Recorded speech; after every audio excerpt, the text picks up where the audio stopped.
दोस्तों, हर युग में सत्ता का हमने स्वरूप बदलते देखा है, लेकिन स्वभाव नहीं। उसके टेम्परामेंट में कोई फ़र्क नहीं, उसके नेचर में कोई फ़र्क नहीं। अब लोकतंत्र में खतरे आते कहाँ से हैं, ये भी समझने वाली बात है। लोकतंत्र में खतरे जो है वो आमतौर पर 3 जगह से आते हैं, 3 से। महाभारत के युग में राजसत्ता, वंश और आप कह सकते हो कि कुल व्यवस्था जो थी, उसने समाज को एक कठोर ढांचे में बांधे रखा या बांधने की कोशिश की।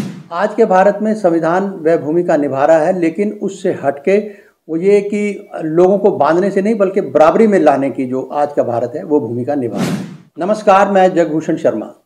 दोस्तों, हर युग में जो राज सत्ता है उसका स्वरूप बदलता हमने देखा है, लेकिन सत्ता का स्वभाव नहीं, उसका टेम्परामेंट या नेचर हमने बदलती नहीं देखी। वो लगभग एक सा रहा है। महाभारत के युग में राजसत्ता, वंश और कुल व्यवस्था ने समाज को एक कठोर ढांचे में बांधे रखा था। आज के भारत में हमारा संविधान वही भूमिका निभाता है, लोगों को बांधने से नहीं लेकिन बराबरी से जोड़ने की। दूसरा, महाभारत काल का जो भारत रहा होगा, जो हमारा अध्ययन है उसके आधार पर हम आपसे जानकारी साझा कर रहे हैं।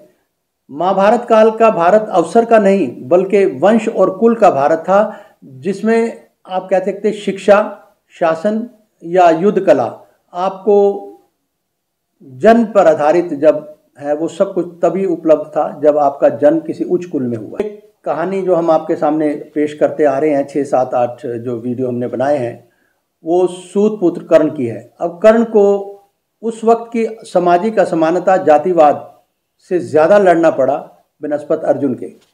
वहीं जब हम आज के भारत की बात करते हैं तो आज का भारत जन्म पर आधारित विभाजन नहीं करता, कानून पर आधारित जो समानता के ये दावा करता है। और संविधान ये कहता है हमें, ये संविधान ही हमें ये सब जो है इस बात की इजाज़त देता है, अधिकार देता है। सभी बराबर हैं, हर नागरिक को शिक्षा, अवसर और दूसरे अधिकार, नौकरी आदि प्राप्त करने के अधिकार हैं।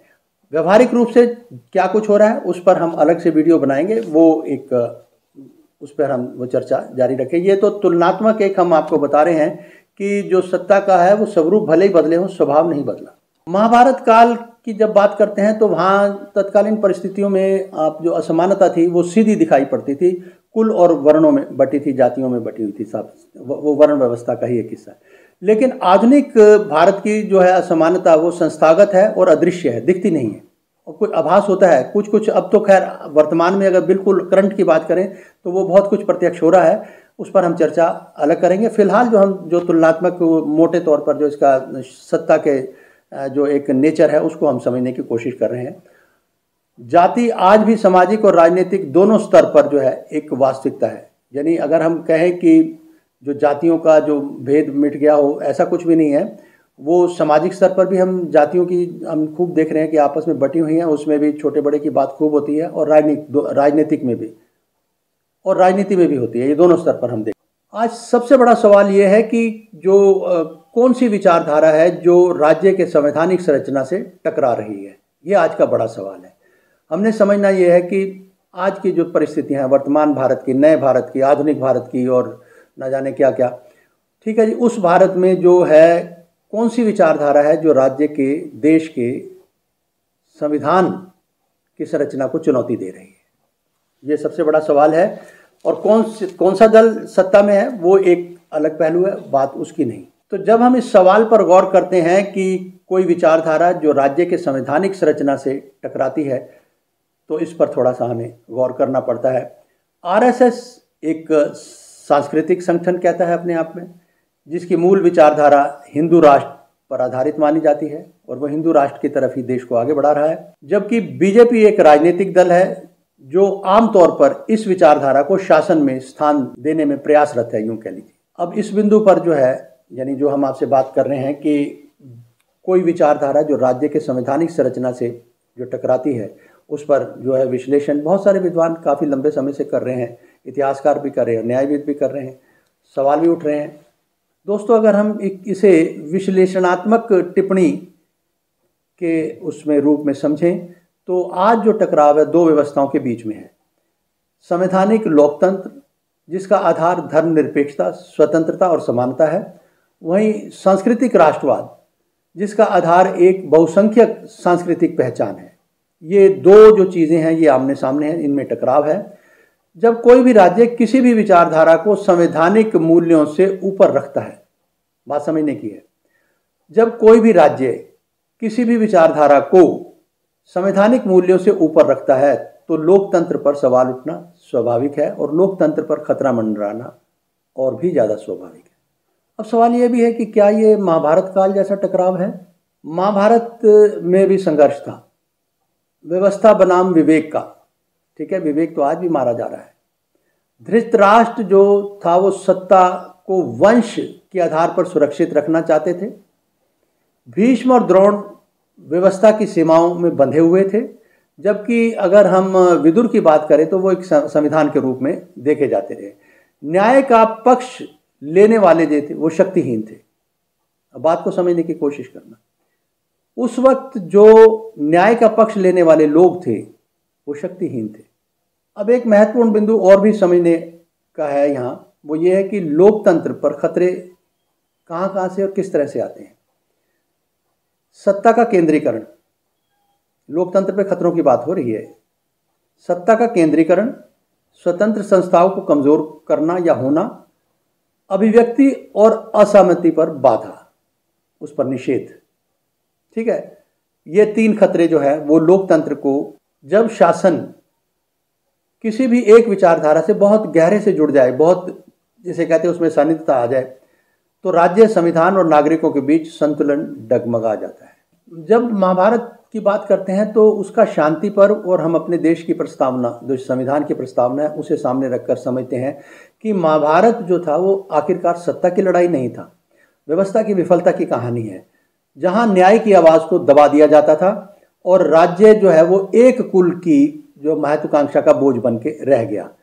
अब सवाल ये है कि जो वो गलती महाभारत काल में हुई थी, उसी गलती को दोहराने की दहलीज पर खड़ा है हमारा देश। सवाल ये है, लोकतंत्र किसी एक वंश का नहीं, किसी एक विचारधारा का नहीं, वो लोगों का है, ये समझना होगा। Government for the people, government of the people, by the people, for the people. अब ये कितना एग्जिस्ट कर रहा है, ये सवाल है। ठीक है जी। भारत 4 दिशाओं में बटा हुआ है, हम जानते हैं कि पूर्व, पश्चिम, उत्तर, दक्षिण। दक्षिण में उस वक्त परशुराम जी का पूरा वर्चस्व था, वो और उनसे बड़ा कोई योद्धा, उनसे बड़ा जो जिसे कहते हैं महारथी उस वक्त नहीं था जो युद्ध कला में निपुण हो, और उन्होंने बहुत से जो योद्धा तैयार किए। जहाँ तक बात है द्रोण और कृपाचार्य की, ये भी उनके शिष्य थे। अब ऐसे में वो ये चाहते थे कि पूरे भारत में स्मृति के नियम लागू हों और ब्राह्मणिकल जो सोच है या ब्राह्मणों का जो वर्चस्व है वो बना रहे। लगभग उन्होंने 64 बार, जो मैं किताब का हवाला देता आ रहा हूँ अजया, उसमें उल्लेख मिलता है कि लगभग 64 बार जो है उन्होंने क्षत्रियों को परास्त किया था। तो दोस्तों, हमने समझना क्या था कि हम जो पिछले 6-7 वीडियो हमने बनाए हैं वो सारे के सारे जो तत्कालीन राज व्यवस्था यानी महाभारत कालीन राज व्यवस्था और समकालीन राज व्यवस्था जो नए भारत की राज व्यवस्था है, इसको तुलनात्मक दृष्टि से हमने समझने की कोशिश की है। कर्ण एक चरित्र हमने चुना है जिसने अर्जुन से लड़ने से पहले उसने जो सामाजिक असमानता और जातिवाद का सामना करना पड़ा, ऊंच नीच का सामना करना पड़ा उसे, क्योंकि एक गुरु ने ऐसे जो शिक्षा उन्होंने ली, एक इम्पोस्टर बन के, एक छद्म ब्राह्मण बन के ली, उसकी भी एक कहानी हम आगे बताएंगे आपको। लेकिन हम कुल व्यवस्था की बात कर रहे हैं, उसमें वंश जो था, उस राज्य का पूरा जो बोझ था वो एक वंश पर आन पड़ा, क्लैन पर, और कौरव पांडवों के बीच में युद्ध हुआ। और महाभारत को हमने सिर्फ इतना ही, इस तरह से ही समझने की कोशिश की है कि कौरव हारे, पांडव जीते, वगैरह वगैरह।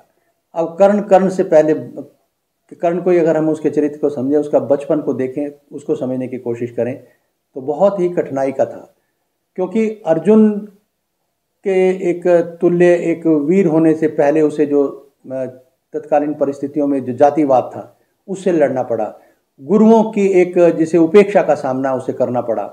ठीक है जी। और जो सामाजिक जो भेदभाव था ऊंच नीच जात का, ये सब करना पड़ा। अब सवाल ये है कि ऊंच नीच जाति की जब हम बात करते हैं तो आज मोहन भागवत जी जो आरएसएस प्रमुख कह लीजिए, तो उनका बहुत बार हमने भाषण सुना। हमारी पुरानी परंपरा 5000 साल पुरानी, कृष्ण राम के दौर की, रामकृष्ण के दौर की कह लीजिए, तो क्या था उस टाइम? कृष्ण तो उस वक्त थे ना, तो ये जातिवाद तो उस वक्त भी था। केवल संविधान के कारण हम सेक्युलर नहीं है।